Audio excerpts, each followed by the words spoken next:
Uyandırın anamı,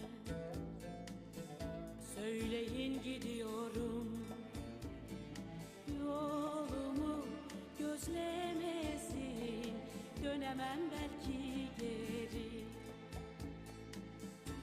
Arkadaşlarım duysun,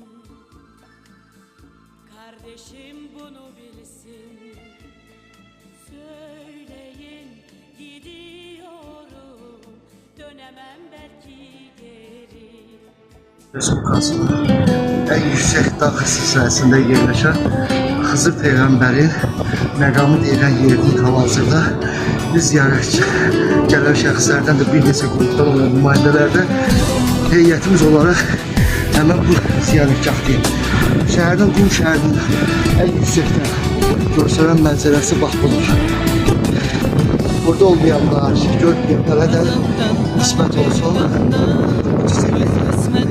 Kameramız vasıtasıyla baxıb izləmək istəyənlərin ixtiyarından.